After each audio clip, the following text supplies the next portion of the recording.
እና በዚህ በተነሳው በኢትዮጵያ ሴቶች እግር ኳስ ቡድን ዙሪያ ቀለበት ሁሉ ሲለዋወጡ እንደነበረ ሴቷ ለሴቷ ተንበርክካ ታገቢኛለሽ ወይ የሚል ጥያቄ ስትጠይቅ እጅ ከፍንጅ የተያዘችበት እና ቤት ተከራይተው በተለያየ ቦታ ከእግር ኳስ ካምፑ ወጥተው በተለያየ ቦታ ቤት ተከራይተው ተራ በተራ እየገቡ ሴት ለሴት የማይሆን ርኩሰት ውስጥ እንደገቡ ማስረጃዎች እየወጡ መረጃዎች እየሰማን እንገኛለን።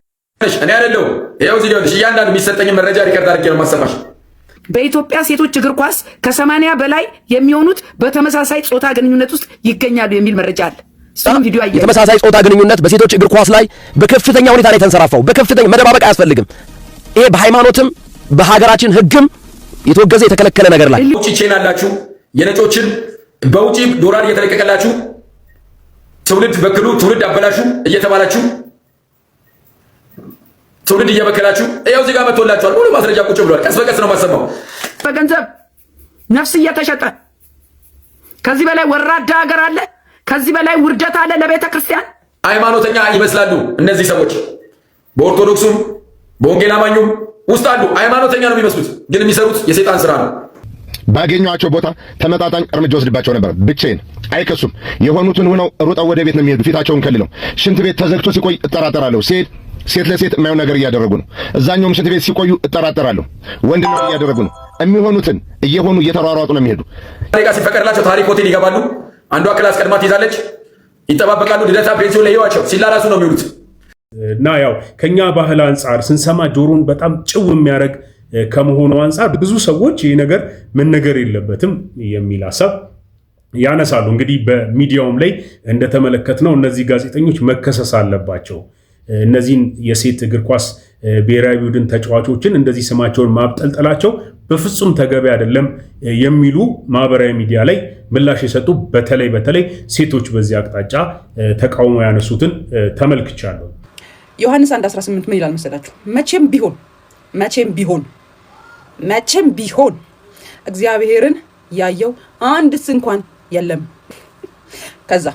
ከዛስ ዘፍጥረት 32:30 ያዕቆብም እግዚአብሔርን ፊት ለፊት አየው። የትኛው ነው ትክክል? ዮሐንስ ነው ያዕቆብ ነው ትክክል? በመንፈስ ቅዱስ አማካኝነት በልሳን አስረዱን። እንደሰማችሁት ነው። ይቺ ልጅ በቀደም ኢየሱስ የመርሳት ችግር አለበት የሚል ቪዲዮ ሰርታ ነበር። አሁን ደግሞ እሱ ብቻ ሳይሆን ደቀ መዝሙሩ ዮሐንስም እንዲሁ የመርሳት ችግር አለበት እያለችን ነው። ነገ ደግሞ አንዱን ይዛ ትመጣለች ብዬ ተስፋ አረጋለሁ። አቀራረቧ ደግሞ እውነቱ እንድናቅ እንድንረዳ አይነት ሳይሆን ትንሽ ኦፌንድ ለማድረግ በጣም ለማናደድ ለማበሳጨት ይመስላል።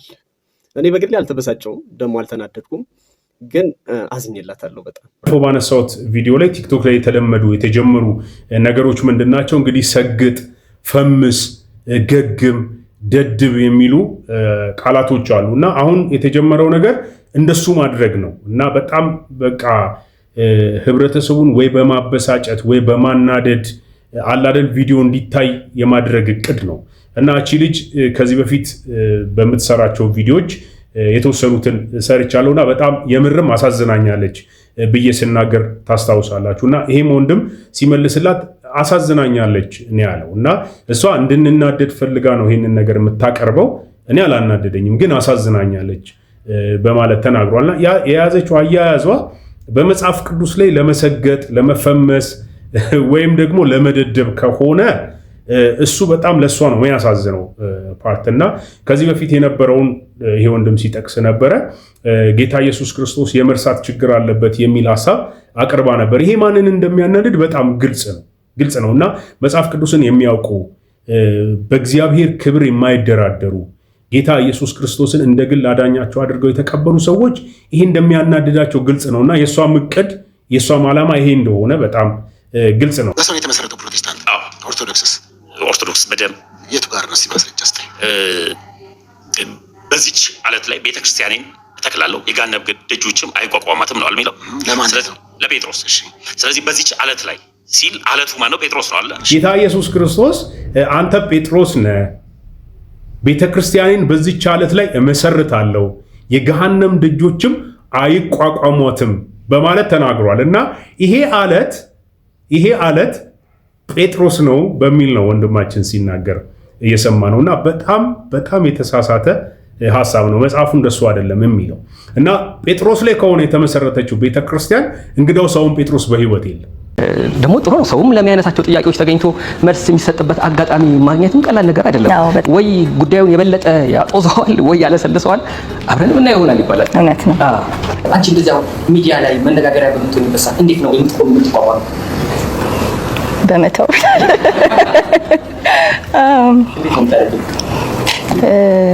ያው ዋናው ነገር ከየትኛውም ከውጪ ከሚመጣ ምላሽ ጋር አለማድረግ ነው። እኔ የምመዘንበትን ቦታ እዛ አላደርገውም። የትኛውም ምላሽ እንዳያነቃንቀኝ ሰልጥኛለሁ በአመታት ውስጥ በተለይ በእምነት ጉዞ ውስጥ በቃ መሆኑን ሁሉ በእግዚአብሔር ፊት እንደሚሆን ሰው በቃ በዛ አትኩሮት ነው የምመላለሰው። ስለዚህ ከዛ አንጻር ነው ከፍም ዝቅም ልል የምችለው እና የትኛውም ውጫዊ ነገር ያን ያህል አይነቀንቀኝም። እሷ ለወረባት ድንጋይ ጥሩ ምላሽ ሰጥታለች። ልክ እንደሷ ባሉ በሷ ትራክ እያለፉ ላሉ ሰዎች ደግሞ ትምህርት ይሆናል ብዬ ነው የጻፍኩት የሚል ሐሳብ አንስታለች። እና ብዙዎቹ በጣም እንደሚያደንቋት እንደተማሩበት መጽሐፉም እንደጠቀማቸው ገንቢ አስተያየት የሰጡት ይበዛሉ። ባጭሩ ግን ወንጌልን በትክክል ሰብካለች ማለት ይቻላል። እኔ የራሴ ክብር የለኝም በማለት ተናግራለች። የራሴ ክብር የለኝም፣ እኔ ጽድቅም የለኝም እና እኔ ክብሬ የምዘምርለት እርሱ ነው በማለት ተናግራለች። እሱን ቪዲዮ እንመለከተዋለን። እንግዲህ እንደተለመደው ላይክ እያደረጋችሁ ይህንን ቪዲዮ ጀምሩ። ለሌሎችም ደግሞ እንዲደርስ ሼር ማድረጋችሁን አትርሱ። ሰብስክራይብ ያላደረጋችሁ ሰዎች እስቲ አሁን ምንም ሰከንድ አይፈጅም ሰብስክራይብ አድርጉት። ይህንን ቻናል ሰብስክራይብ አድርጉት። ቁጥሩንም ደግሞ ከፍ እንድናደርገው በጌታ ፍቅር አሳስባችኋለሁ። 6000 ምናምን ነው አሁን ያለው። ቁጥሩን እየጨመረን እንድንመጣ ለጓደኞቻችሁ ለምትቀርቧቸው ሰዎች ደግሞ ይህንን ቻናል ሰብስክራይብ እንዲያደርጉ ሜንሽን አድርጉላቸው በማለት በጌታ ፍቅር ልጠይቃችሁ በድጋሚ እወዳለሁ። ሁሉም እንደ ዘመን ሊጠፋ ሁሉም እንደ ዘመን ሊያልፈው ጌታ በኢየሱስ የጸና ሲሆን ሊገባ ነው ሊያልፍ ነው። ሁሉም ትቢያ ሆኖ ለቀረ ሁሉም ከጠፋነት ይስፈኖ ታዲያ ለክርስቲያን አይሻልም ወይ መኖሩ በኢየሱስ ተማምኖ? ሰላም ቅዱሳን የእግዚአብሔር ቤተሰቦች እንደምን ቆያችሁ? የእግዚአብሔር አብ ፍቅር የልጁም የኢየሱስ ክርስቶስ ጸጋና ሰላም ከሁላችን ጋር አይሁን። ደጋግሜ እንደማነሳው ያልጠፋነው ከእግዚአብሔር ምሕረት የተነሳ ነው። ርኅራኄው አያልቅምና ማለዳ ማለዳ አዲስ ነው ተብሎ በእግዚአብሔር ቃል ላይ እንደተጻፈ ነው። ዛሬም እንግዲህ ድጋሚ የተገናኘ ነው። እንደተለመደው እንደ እግዚአብሔር ቃል የሆኑ ሐሳቦችን የምንመለከት ይሆናል። ባለፉት ቪዲዮቼ ላይ ያበረታታችሁኝን ኮመንት በመጻፍ የተለያዩ አስተያየቶችን በመስጠት ከኔ ጋር የነበራችሁት እንዲሁም ደግሞ ላይክ እያደረጋችሁ ሼር እያደረጋችሁ አብራችሁኝ ስታገለግሉ የነበራችሁትን እጅግ በጣም ማመስገን ፈልጋለሁ። እንዲሁም ደግሞ ለመጀመሪያ ጊዜ ላይቭ በገባውበት ቪዲዮ ላይ ቪዲዮ በጎን ሆኖ እንደተቀረጸ ተመልክቻለሁ። እኔ በምቀርጽበት ሰዓት በጎን መሆኑን አላወቅኩኝም ነበር። እንግዲህ እዛም ላይ እንደተናገርኩት የመጀመሪያ ላይቭ ቪዲዮ ነበርና ስለዚህ አያሳየኝም ነበር ለኔ። ስለዚህ በጎን ሆኖባችሁ ለነበራችሁ በጣም ይቅርታ እጠይቃለሁኝ። በሚቀጥሉት ቪዲዮዎች ላይ እሱን ለማስተካከል ጥረት አደርጋለሁ። እንግዲህ ይህንን ቻናል ሰብስክራይብ ያላደረጋችሁ ዛሬም ላበረታታችሁ እፈልጋለሁኝ። እናንተ ይህንን በማድረጋችሁ የሚቀነስባችሁ ወይም የሚጎልባችሁ አንድም ነገር አይኖርም። እንግዲህ ቅንነታችሁን ተጠቅማችሁ ይህንን ቻናል ሰብስክራይብ እያደረጋችሁ ቤተሰብ እንድትሆኑ አብራችሁኝም ደግሞ እንድታገለግሉ ቪዲዮዎችን ደግሞ በምትጀምሩበት ጊዜ ላይክ በማድረግ ሼር እያደረጋችሁ ለብዙ ሰው እንዲደርስ እንድታደርጉልኝ ይህንን በታላቅ ፍቅር በጌታ ፍቅር እጠይቃችኋለሁ። እንግዲህ ወደ ዛሬው ሐሳባችን ደግሞ ስንገባ በዋናነት ሁለት ቪዲዮዎችን ይዣለሁ። ማህበራዊ ሚዲያውን እጅግ በጣም ያጨናነቁ ሁለት ሐሳቦችን እንነጋገራለን። አንደኛው ሐሳብ እንግዲህ እየሰማን እንዳለ ነው፣ ደግሞም እጅግ በጣም እየዘገነነን ያለው ጉዳይ ምንድነው? የሴት ለሴት ጾታዊ ግንኙነቶችን በኢትዮጵያ ውስጥ በጣም በጣም በኃይለኛ ሁኔታ እየሰማ እንገኛለን። ሰሞኑን ደግሞ የተሰማ ሁላችሁም እንደሰማችሁት የሴት የእግር ኳስ ብሔራዊ ቡድን አባላት 80% የሚሆኑት በዚህ ርኩሰት ውስጥ እያለፉ እንደሆኑ ማስረጃ አለን ያሉ ብዙ ሰዎች ይህንን መረጃ ይዘው ወጥተዋል። እንግዲህ እኔ በመጀመሪያ የሰማሁት ወንድማማቾቹ የስፖርት ጋዜጠኞች እነ ግርማቸውና ሶፎንያስ እነሱ ሲያቀርቡ የተመለከትኩት ቪዲዮ ነው። እንግዲህ በጣም ብዙዎች እየተቀባበሉት ይገኛሉ። በጣም ብዙ አስተያየቶችም ተሰጥተውባቸዋል። እንግዲህ እኔ በስራ አጋጣሚ ከአንድ ሰው ጋር በዚህ ጉዳይ እያወራን እያለ ይሄ ወንድም ምን ያነሳልኛል፣ ይሄ ነገር እንደዚህ ኦፊሻሊ መነገሩ ትክክል አይደለም የሚል ሀሳብ አነሳልኝ እና በጉዳዩ ላይ በጣም ዲስከስ አደረግን። የሚሻለው ሰክሬት ማድረግ ነው አለማውራት ነው የሚሻለው ወይንስ ነገሩን አውጥቶ በደንብ ተወያይቶ ወደ መፍትሄ መምጣት ነው የሚሻለው የሚለውን ነገር በጣም ተነጋገርንበት። ነገር ግን እንደው በጉዳዩ በጣም ጠለቅ ብሎ ማሰብ የሚያስፈልግ ይመስለኛል። ለዚህ ምላሽ የሰጠውን ሶፎንያስ የተናገረውን ደግሞ አድምጫለሁ። እሱ ምንም መሸፋፈን አያስፈልግም፣ ትልልቅ በሚባሉ ሰዎች በጣም በሳል ናቸው በሚባሉ ሰዎች እንዲመከሩ ተደርጓል፣ ተነግሯቸዋል። ስለዚህ አሁን ማድረግ ያለብን ነገር መደባበቅ ሳይሆን ጉዳዩን ኦፊሻል ማድረግ ነው ያለብን። እንደውም ስም እየጠቀስን ማጋለጣችን አይቀርም። ለጊዜው ግን የያዝነውን ማስረጃ የድምፅ ቅጂ ያለን እሱን እናወጣለን። ስማቸው ግን እንዳይሰማ የስማቸውን ቦታ እናደበዝዛለን። ስማቸውን ማንሳት ስለማንፈልግ እንደው ደንግጠው እንመለሳለን ብለው ይቅርታ ጠይቀው የሚመለሱ ከሆነ እሰየው፣ ካልሆነ ግን ቀጣዩ እርምጃችን እሱ ነው የሚሆነው የሚል ሀሳብ ሲናገር ተመልክተናል። በዚህ አቅጣጫ እንግዲህ በጣም ብዙ ሰዎች ቪዲዮ ሰርተዋል እና የተወሰኑትን ዛሬ እንመለከታለን። ቀንጨብ እያደረኩኝም እሱን አሳያችኋለሁ። ሌላኛው እንደው እንድንመለከተው የማስበው እንግዲህ እየተቆራረጡ በጣም ብዙ ቪዲዮዎች እየተለቀቁ ይገኛሉ። እህታችን ዘማሪት ዘሪቱ ከበደ መጽሐፍ ጽፋለች እና በሱ በመጽሐፉ አቅጣጫ እኔም ቪዲዮ እንደሰራውበት አስታውሳለሁ። ወደኋላ መለስ ብላችሁ ልትመለከቱ ትችላላችሁ። እንግዲህ ይሄ መጽሐፍ በጣም ብዙ ድንጋይ እንዳስወረወረባት እየተመለከትን እንገኛለን። የራሷን ድክመቷን ያለፈችበትን ሌሎች እንዲማሩበት ደግሞ ይሄው ውድቀቴ ብላ ከውድቀቷ ሌሎች እንዲማሩ የጻፈችው መጽሐፍ አለ።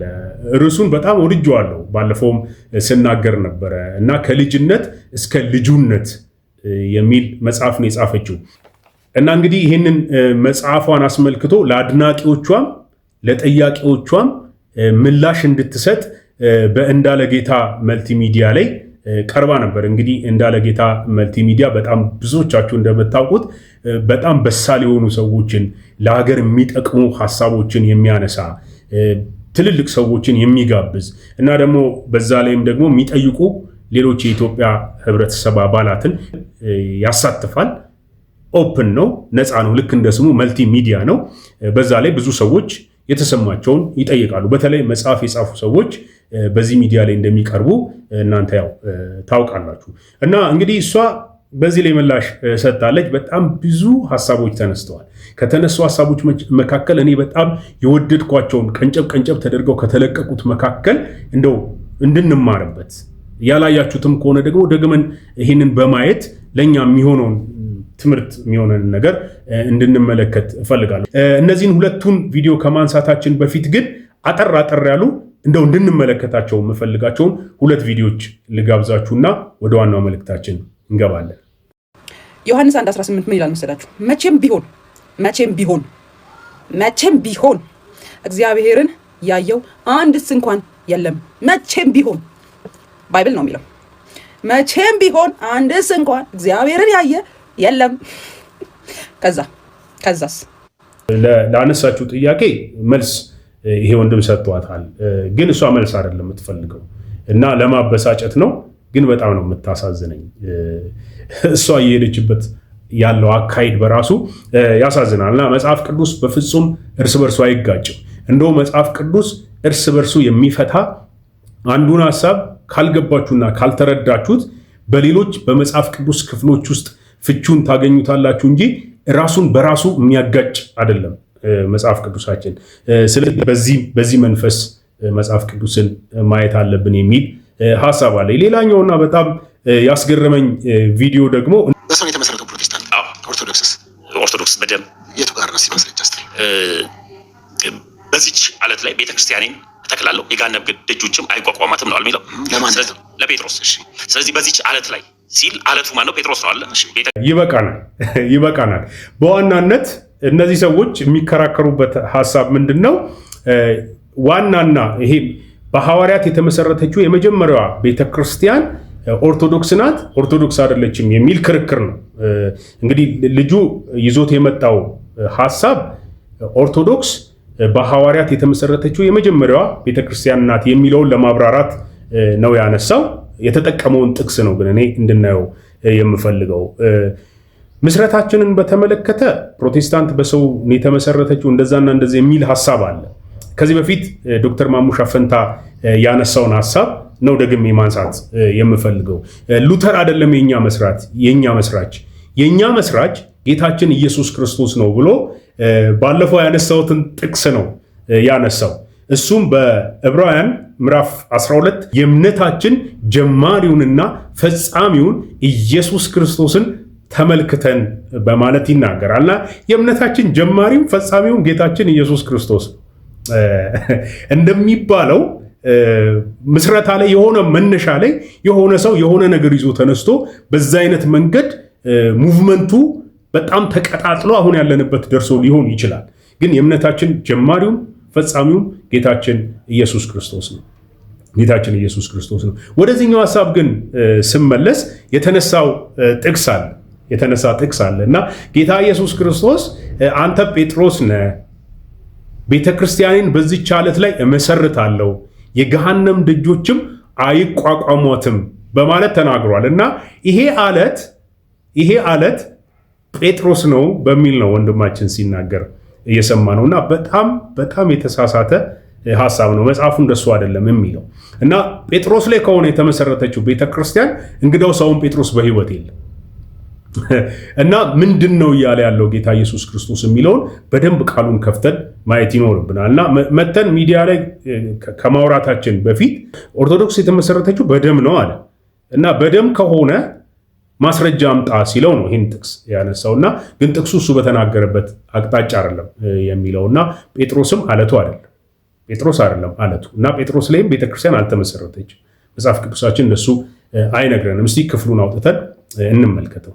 ይሄ ክፍል በማቴዎስ ወንጌል ምዕራፍ 16 ከቁጥር 16 ጀምሮ እናገኘዋለን። ግን ሐሳቡን ለማግኘት ከፍ ብለን እናንብብ። ኢየሱስም ወደ ፊልጶስ ቂሳሪያ ሀገር በደረሰ ጊዜ ደቀ መዛሙርቱ ሰዎች የሰው ልጅ ማን እንደሆነ ይሉታል ብሎ ጠየቃቸው። እነርሱም አንዳንዱ መጥምቁ ዮሐንስ፣ ሌሎችም ኤልያስ፣ ሌሎችም ኤርሚያስ ወይም ከነቢያት አንዱ ነው ይላሉ አሉት። እርሱም እናንተ እኔን ማን እንደሆኑ ትላላችሁ አላቸው። ቁጥር 16 ስምዖን ጴጥሮስም መልሶ አንተ ክርስቶስ የሕያው እግዚአብሔር ልጅ ነህ አለው። ኢየሱስም መልሶ እንዲህ አለው፣ የዮና ልጅ ስምዖን ሆይ በሰማያት ያለው አባቴ እንጂ ሥጋና ደም ይህንን አልገለጠልህምና ብፁዕ ነህ ካለ በኋላ ነው ይህንን ሐሳብ የምንመለከተው። እንደዚህ ይላል፣ እኔም እልሃለሁ አንተ ጴጥሮስ ነህ፣ በዚህች ዓለት ላይ ቤተክርስቲያኔን እሰራለሁ፣ የገሃነም ደጆችም አይችሏትም በማለት ነው የተናገረው። ስለዚህ ጌታ ኢየሱስ ክርስቶስ የተናገረው ጴጥሮስ በተናገረው በዛ ቃል ላይ ነው። ሥጋና ደም አልገለጠልህም ባለው የሰማዩ አባቴ ነው የገለጠልህ ባለው በዛ በመገለጡ ቃል ላይ ነው ቤተክርስቲያኔን እሰራለሁ ያለው። ያም ቃል ምንድነው? ጴጥሮስ የተናገረው ቃል ቁጥር 16 ላይ ስምዖን ጴጥሮስም መልሶ አንተ ክርስቶስ የሕያው እግዚአብሔር ልጅ ነህ አለው ይላል። ስለዚህ በዚህ ዓለት ላይ ነው ቤተክርስቲያን የተመሰረተችው። ቤተክርስቲያን በክርስቶስ ኢየሱስ ላይ ነው የተመሰረተችው።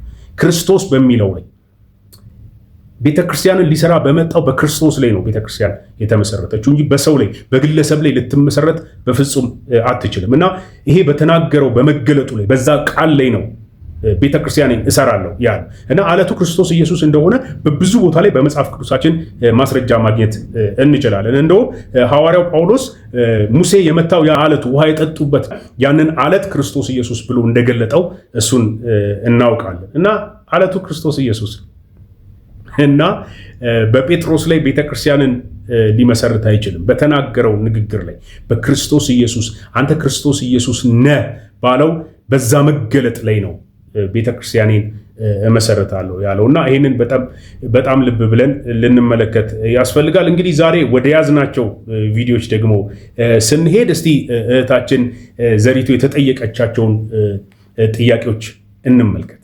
አመሰግናለሁ። በጣም ስላየሁሽ በጣም ደስ ብሎኛል። እንደ አጠቃላይ መጽሐፍሽን እንደፈለግን መተርጎም እንችላለን ብዬ አላስብም። አንቺ ያው ስላለሽ እኔ ግን እንዳጠቃላይ መጽሐፉን እንዳጠቃላይ ተናገሪ ቢባል ስለዚህ መጽሐፍ ዘሪቱ ከተወለደች ጀምሮ ከዛ ከልጅነቷ እድገቷ እያለ ከዛ መንፈሳዊ ህይወቷ እያለ ይቀጥላልና መጨረሻ ላይ ዘሪቱን አጣታለሁኝ። መሀል ላይ ትኖራለች፣ መጨረሻ ላይ አጣታለሁ ዘሪቱንና እንዴት ነው የተረዳሁት? እግዚአብሔር አንቺን ገሎ ልጁን ባንቺ የገለጠበት ነው ብዬ አስባለሁኝ። እንደዚህ መረዳቴ ስህተት ነው ወይ የሚለውን ነገር አንደኛው ጥያቄ ነው። ሌላኛው ደግሞ እንደዚህ ባላረግ ኖሮ እንደዚህ ባልል ኖሮ እንደዚህ ባላልፍ ኖሮ የምታያቸው ነገሮች አሉ ወይ? ምክንያቱም ማለፍሽ ለኛ ትምህርት ሆኖናል፣ ላንቺም ደግሞ አምላክሽ ላይ ጥገኛ እንድትሆኚ አድርጎሻል ብዬ አስባለሁኝና ኖሮዎች አሉሽ ወይ ብዬ አስባለሁ። ጥያቄ ነው አንደኛው። ሌላኛው ደግሞ የቀረች ዘሪቱ አለች ወይ፣ ያስተረፋት ዘሪቱ አለች ወይ የሚለው ነው። አመሰግናለሁ። በዋናነት ቀርታለች ብዬ አላስብም። ለምን? ለሷ ስለማልኖርላት፣ ለሷ ስም፣ ለሷ ክብር፣ ለሷ ፍላጎት አልኖርላትም። በቃ ያንን ሁሉ ለሚገባው ትቼዋለሁ። ለሚችልበት መድኃኒትነት ላለው ለኔም ለሌላውም ለሚጠቅመው አሳልፌ ሰጥቻለሁ ራሴን። ነገር ግን ያው ብቅ ልትል ትሞክራለች በየዕለቱ ረፊ እያልኳት ነው። እሱ ጉዞ ይኖራል እስከ መጨረሻውም እንደሚኖር እስክናርፍ ፉሊ በዛ ውስጥ እስክንገባ እንደሚኖር አስባለሁ። እንደዛ ስላየሽልኝም በጣም ትልቅ ክብር ይሰማኛል። ከየትኛውም ክብር በላይ ይሄ ስለሆነ የምኖርለት ዓላማ በቃ ጠፍቼ እሱ ካለ በቃ ከዚህ በላይ ምንም የለም። ሰው አመሰግናለሁ እንደሱ ስላየሽው። እንግዲህ በጣም ዋና ነው መጠየቅ ነበረበት ብዬ ያሰብኩት ጥያቄ ነው። ጥያቄ ጠያቂዋን በጣም በሳለች፣ በጣም በሳ እይታዋን ዘሪቱ ራሷ በጣም አድንቃላታለች እና እንደዚህ ስላየሽልኝ በጣም አመሰግናለሁ በማለት ነው የተናገረችው። እና ዘሪቱን እግዚአብሔር ገሎ ልጁን ኢየሱስ ክርስቶስን በሷ በኩል ገልጧል ብዬ ነው ማምነው ብላለች። እና ምናልባት ግን እግዚአብሔር ያስቀራት ዘሪቱ ትኖራለች ወይ የሚል ሐሳብ ነው የተጠየቀችውና እሷም የመለሰችው ምላሽ በጣም የሚያስደንቅ ነው። ብዙ አለች ብዬ ባላምንም ግን አንዳንድ ጊዜ ብቅ እያለች ታስቸግራለች በማለት ተናግራለች። እና በጣም በግልጽ ግን ያነሳችው ነገር ምንድነው? እሱ በኔ ህይወት ከኖረልኝ ይሄ በጣም በቂ ነው አለች። እና ሌሎች ጥያቄዎች መካከል ደግሞ የሰማሁት ምንድነው? እኔ ምንም ክብር የለኝም አለች። እኔ ምንም ክብር የለኝም፣ ክብሬ የምዘምርለት እርሱ ነው በማለት ተናገረች። እና ይሄ ሐሳብ ለምን እንደተነሳ በጣም ይገባቸዋል ብዬ አስባለሁ። እና በዚህ ልክ ለምንድን ነው የጻፍሽው? በዚህ ልክ አውርደሽ እንደውም ጠያቂው ሲጠይቃት ምንድን ነው የሚላት? መጽሐፍሽ እኮ የተነበበው 1 ወይም 2 ገጽ ብቻ ነው። በጣም በማህበራዊ ሚዲያ ላይ የተጫጫዋ ያለው በጣም ብዙ ሰዎች እያነሱ ያሉት ሐሳብ ከ2 ገጽ ማትበልጧን ብቻ ነው። ያው ሰዎች ታውቃላችሁ እንግዲህ ኔጌቲቭ የሆነውን ነገር ቶሎ ለማራገብ በጣም ጥረት ያደርጋሉ። እንደውም ራሳቸው ኔጌቲቪቲውን ጨምረው እንደሚያራግቡ ታውቃላችሁ። ባለፈው ቪዲዮ ላይ አንስቻለሁ እና እንደውም አንዳንዶች ሲያነሱ ምን ይላሉ? ያለ ጊዜው ነው ይህንን መጽሐፍ የጻፈችው የሚል ሐሳብ ያነሳሉ። እና በእርግጥም ደግሞ ለዘሪቱ ከነበረን ክብር አንጻር እሷን እየወደድን ከመጣንበት ሁኔታ አንጻር ልክ ይሄኛውን ነገር ደግሞ ስትጽፍ እንዲህ ለምን ያሉ ሰዎች አሉ። እና እሷ ስትጠየቅ ምን አለች? እንደውም ቀንሺ ያሉኝ ነበሩ እና ግን ይሄ እውነታ ነው፣ የተኖረ ኑሮ ነው። እና ደግሞ የጻፍኩበት ምክንያት የመጽሐፉ ልብ ለማግኘት ጥረት ካደረጋችሁ እኔ ባለፍኩበት መንገድ እያለፉ ላሉ ሰዎች ትምህርት ይሆናል። በጣም ብዙ እኔ በማልፍበት ጎዳና የሚያልፉ አሉ፣ አይዟችሁ ለማለት ነው። እኔም እንደዚህ አልፍ ያለው እና ግን ቀጥላ ደግሞ ያነሳችሁ በጣም ሚነካና ቁልፍ ነገር እኔ አሁን ስህተቴን አይደለሁም የሚል ሐሳብ አንስታለች። እና ያኔ የነበረኝ ማንነት ሌላ ነው፣ አልፏል። እሱ እንድትማሩበት ነው ያቀረብኩት። አሁን ደግሞ ያለው ማንነቴ ያኛው ስህተቴን አይደለሁኝም የሚል ሐሳብ ታቀርባለች። እና ስለዚህ በጣም ተቾኝበታለሁ ልላችሁ ፈልጌ ነው።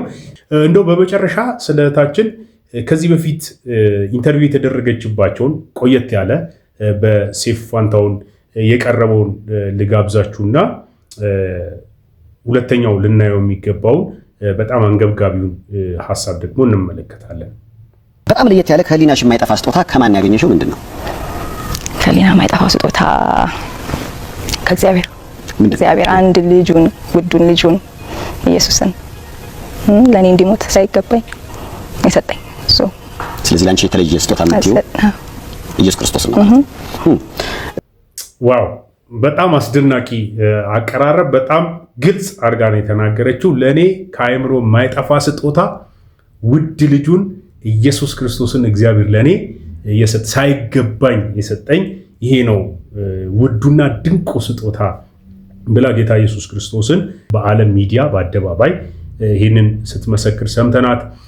ወደ ሁለተኛው ቪዲዮና ሐሳብ ስገባ እንግዲህ በጣም በኢትዮጵያ ውስጥ ልንጠነቀቅለት ኖ ልንለው በጣም ልንታገልበት የሚገባ ነገር ግን በጣም እየከበበ ነው ያለ፣ እንደውም እየወረሰን የአንዳንዶችን አባባል ልጠቀምና እየወረሰን ያለ ጉዳይ ምንድን ነው ካላችሁ የተመሳሳይ ጾታ ጋብቻ ሁኔታ እና ቅድም መግቢያ ላይ እንዳነሳሁት ይህ ጉዳይ ኦፊሻል መነገር የለበትም የሚሉ አካላት ብዙ ሰዎች ይህንን ነገር ያነሱታል። እና እንደውም አንዱ ሰው አሁን ቪዲዮ ላይ ቀንጨብ አድርጌ አሰማችኋለሁ። እሱ ምንድነው ያነሳው ሴተኛ ዳሪዎች እንኳን ከሴት ጋራ ግንኙነት አድርገው እንደነበረና እንደውም አንዷ ስትጠየቅ የመለሰችው ምላሽ ብሎ ያቀረበው ምንድነው የሚለው በፊት ከማላቀው ወንድ ጋር ተኛ ነበር፣ አሁን ደግሞ ከማላቃት ሴት ጋር ብላ ነገሩን በቃ ኖርማል እንደሆነ ምንም ችግር እንደሌለው አይነት ስትገልጥ ሰምቻለሁ ብሎ አነሳ። እንደውም እሱ ያነሳቸው ነገሮች ምንድናቸው? የሴት እግር ኳስ ተጫዋቾች ብቻ አይደለም፣ የሜካፕ ባለሙያዎች፣ የታወቁ አርቲስቶች፣ ገንዘብ ያላቸው ብዙ ሴቶች በእንደዚህ አይነት ሁኔታ ውስጥ እየታሙ ይገኛሉ። ማስረጃዎችም አሉ። ለኔ ጉዳዩ አዲስ አይደለም እና እንደውም የማይመለሱ ከሆነ የማይታረሙ ከሆነ ይህንን ነገር በአደባባይ ነው የምንዘረግፈው። ስለ ልጆቻቸው አስቡ እና እነዚህ የእግር ኳስ ቡድን ተጫዋቾች በጣም በሚያሳዝን ሁኔታ አሁን ገና እየተመለመሉ ያሉ ገና ወጣት የሆኑ ትንንሽ ህፃናት ሴቶችን ጭምር እየበከሉ እንደሆነ ነው ይሄ መረጃ የወጣውና ስለዚህ በጣም በማስጠንቀቂያ ጅምር ስለ ሴት ልጆቻችሁ አስቡ። ነገ ላይ ይላል ኤሊ ሲናገር፣ ነገ ላይ በጣም ትሸማቀቃላችሁ፣ ታፍሩበታላችሁ። ልጆቻችሁን ትምህርት ቤት ልታስመዘግቡ ስትሄዱ ድንገት የምታዩት ነገር የሚያስደነግጥ ይሆናል። ለምሳሌ ጾታ ሲጠየቁ በፈለጉት ቀን ወስነው መናገር ይችላሉ የሚባልበት ጊዜ ኢትዮጵያ ውስጥ ይመጣል። ስለዚህ እንጠንቀቅ የሚል ማስጠንቀቂያ ነው ሲናገር ያደመጥኩትና ቪዲዮን አሰማችኋለሁ። ይሄ በጣም ብዙ ሰዎች እየጮሁበት ያለ ጉዳይ ቢሆንም ብዙ ሰዎች ደግሞ በዛው ልክ ችላ ብለውታል። ችላ ተብሏልና በመንግስትም ይሄ በጣም ሊሰራበት ያስፈልጋል። በቤተ ክርስቲያን ሊሰራበት፣ ማህበረሰቡ በአጠቃላይ በዚህ አቅጣጫ ሆ ብሎ ወጥቶ ሊሰራበት የሚገባ ጉዳይ ነው። ሸፋፍነን ልናስቀምጠው የሚገባ ጉዳይ ነው ብዬ አላስብም። በሸፋፍነው ቁጥር ነገሩ እንደ ሰደድ እሳት ውስጡን እየገባ የሚሄድ እንደሆነ ልናስብ ያስፈልጋል። ምክንያቱም ይሄ ኃጢአት እኮ ነው፣ ኃጢአት ነው። እግዚአብሔርን እጅግ በጣም የሚያስቆጣ የሶዶምና የገሞራን ማንሳት እንችላለን። እግዚአብሔር ተቆጣ፣ ከተማዋንም በእሳት አጋያት ይለናል እና ከዛ ጊዜ ጀምሮ የነበረ ነው። እንግዲህ ይሄ ታሪክ እንደምታውቁት በእነ አብርሃም ዘመን የነበረ ታሪክ ነው። ዛሬ ድንገት ክስት ብሎ የተፈጸመ ነገር በፍጹም አይደለም እና በመጽሐፍ ቅዱሳችን በእነ አብርሃም ዘመን በሎጥ ጊዜ ያ ሁኔታ እንደነበረ በመጽሐፍ ቅዱስ ተጽፎልን እናገኛለን። እግዚአብሔርን ደግሞ እጅግ በጣም ያስቆጣው እንደሆነ ምድሪቱንም ደግሞ በእሳት እንዳጠፋ የምናውቀው መጽሐፍ ቅዱሳዊ ታሪክ አለ። ስለዚህ ይህንን ኃጢአት ሰይጣን እንዴት አድርጎ በሰዎች ውስጥ እየሰራ እንደሆነ ልናስተውል ይገባናል ብዬ ነው የማስበው እና እስቲ ቪዲዮዎችን የተነሱ ቪዲዮዎችን እንመልከት። እህታችን ወንጌላዊት ጸጊ በዚህ አቅጣጫ ደጋግማ ስትናገር ሰምታችኋታል።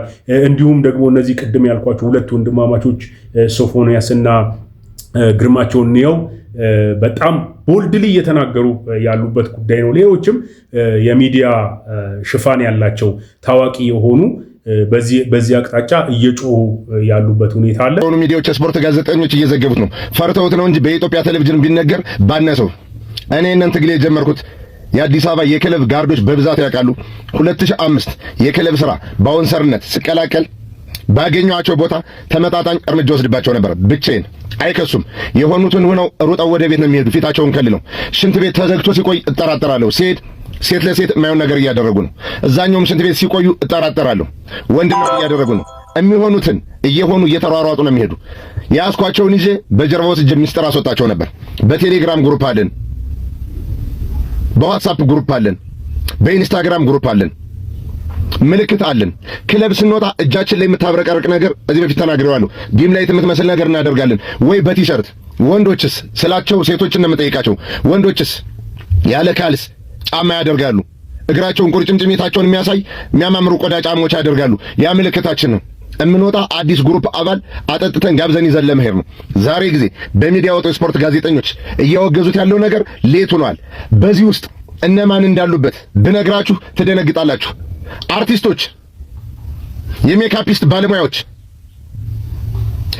ከአንድ እስከ 5 በሚባል ደረጃ በሀብት ማማ ላይ ያሉ የኢትዮጵያ የባለ ሀብት ልጆች አሉበት።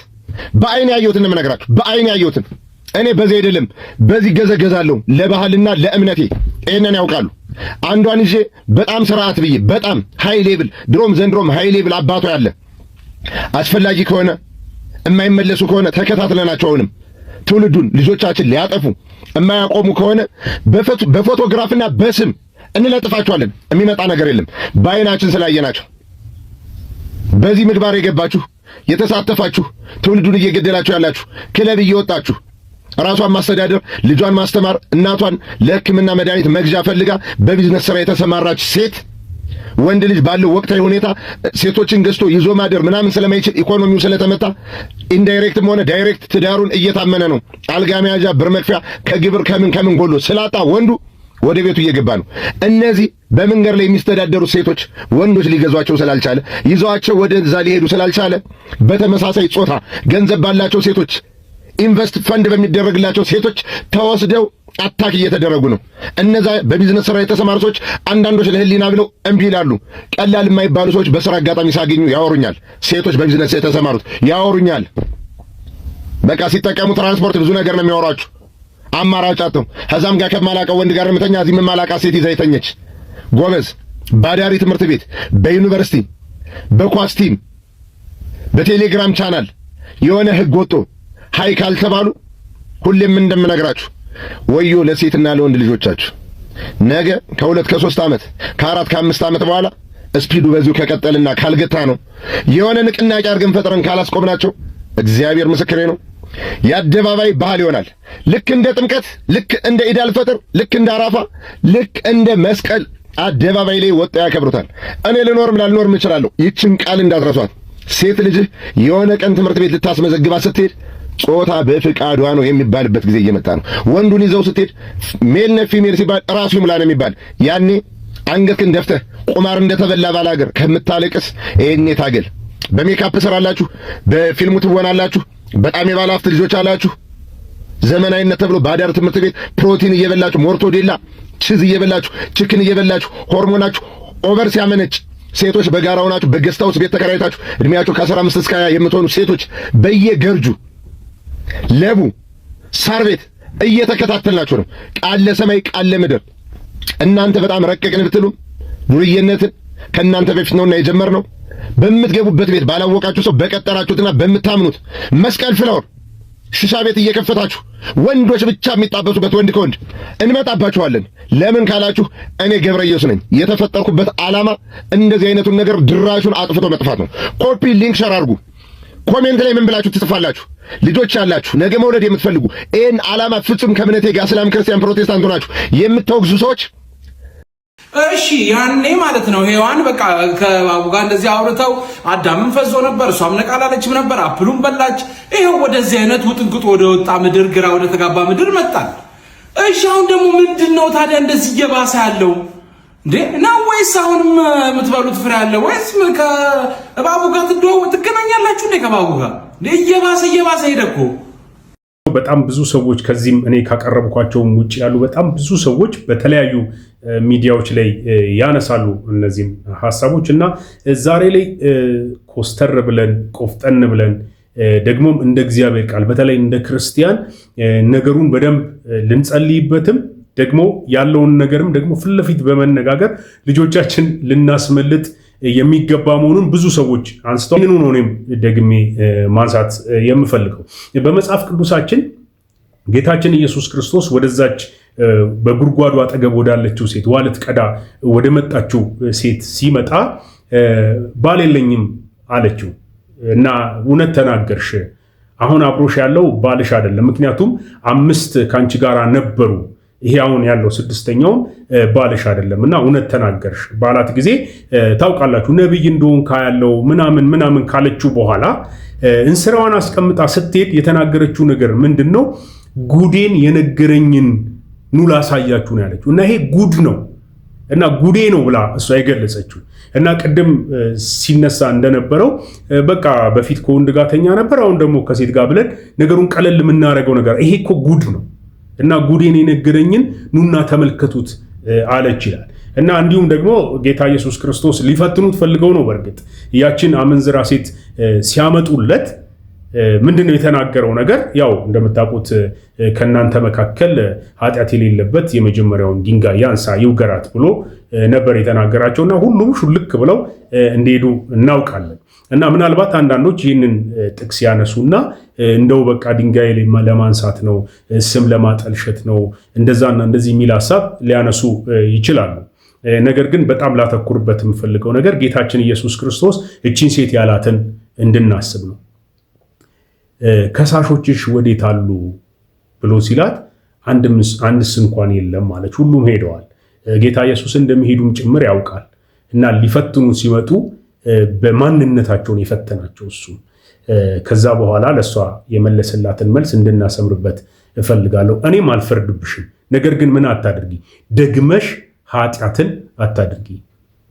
ስለዚህ ማናችንም በእንደዚህ አይነት ሁኔታ ውስጥ ያለን ሴቶች ወንዶችም ብንሆን ወይም ደግሞ በተመሳሳይ በሌሎች ኃጢአት ውስጥ ያለን እና እንዴት ይህንን የእግዚአብሔርን ቤተ መቅደስ ወስጄ ከጋለሞታ ጋር አጋድመዋለሁ ይላል ሐዋርያው ጳውሎስ። እና እኛ የእግዚአብሔር ቤተ መቅደስ እንደሆነን አታውቁም ወይ በማለት ይናገራል። እና በቅድስና ሕይወት መኖራችን ለእግዚአብሔር ዋና ነገር ነው። እግዚአብሔር ይፈልገዋል፣ እንድንቀደስለት እንድንለይለት እግዚአብሔር ይፈልጋል። እና ራሳችንን ልንቀድስ ከእንደዚህ አይነት ርኩሰት ልንወጣ ያስፈልገናል። እና እግዚአብሔር የሚቆጣበት የሚፈርድበት ጊዜ አለ፣ ደርሷል። እና ምንድነው ወደሱ ይዘን የምንቀርበው? እና በእንደዚህ አይነት ሁኔታ ውስጥ ያሉ ሰዎች ደስተኛ የሆኑ እንደማያደርጉ ታውቃለሁ። ማንም ሰው ይህንን ደስተኛ ሆኖ ሊያደርገው አይችልም። እና አንዳንዶቹ ድንገት እዚህ ሱስ ውስጥ ገብተው ተለክፈው እንደው ማን ነው የሚያወጣኝ እያሉ ይሄ ገልቲ ኮንሽስ እየተሰማቸው ሊሆን እንደሚችል አስባለሁ። ከዛ ሲያልፍ ደግሞ በጣም ደጋግሞ በእንደዚህ አይነት ኃጢአት ውስጥ ሲወድቁ ሕሊናቸው ደንድኗል ይላል።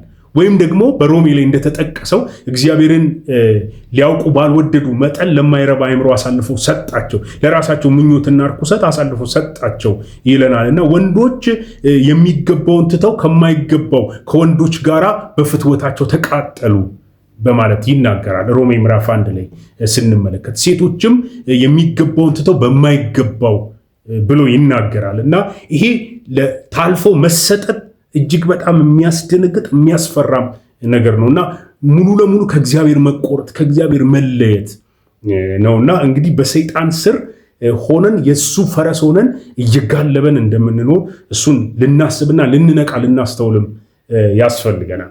እንደ ካልቸርም ስናስብ በጣም ደስ የሚያሰኘው ነገር ኢትዮጵያ ይህንን ነገር ኦፊሻሊ ስንሰማ ብዙዎቻችን ይዘገንናል። ነገር ግን እየተከሰተ ያለውን ግን እጅ ለእጅ ተያይዘን ማናጠፋው ከሆነ ያ የቀደሙ ልጅ ሲናገር እንደነበረው ልጆቻችንን ነው ማሰብ የሚገባ። ልጆቻችን ኋላ የሚያሳፍር ነገር ውስጥ ከገቡ በኋላ ብንባንን ምን እናመጣለን ልጆቻችንን ከተቀማን በኋላ የሚል ሀሳብ ያነሳል። እና ስለዚህ በጣም ኮስተር ብለን ልናስብበት እንደሚገባ እኔም አስባለሁ። እስካሁኑ ሰዓት ድረስ አብራችሁኝ ስለነበራችሁ እጅግ በጣም አመሰግናለሁ። ሼር አድርጉ፣ ሰብስክራይብ አድርጉ፣ ላይክ እያደረጋችሁ ደግሞ ለብዙ ሰው እንዲደርስ አድርጉ ይህንን ፕሮግራም። እንዲሁም ደግሞ ኮመንታችሁን ከስር እንድትጽፉ እንደተለመደው አበረታታችኋለሁ። በሚቀጥለው ሀሳብ በሚቀጥለው ቪዲዮ እስክንገናኝ ሰላም ቆዩልኝ። ሰላማችሁ ይብዛ። ሁሉም እንደ ዘመን ሊጠፋ ሁሉም እንደ ዘመን ሊያልፈው ጌታ በኢየሱስ የጸና ሲሆን የሚገባ ነው ሊያርፍ ነው። ሁሉም ትቢያ ሆኖ ለቀረ ሁሉም ከጠፋነት ይስፈር ነው ታዲያ ደስታን አይሻልም ወይ መኖሩ በኢየሱስ ተማምኖ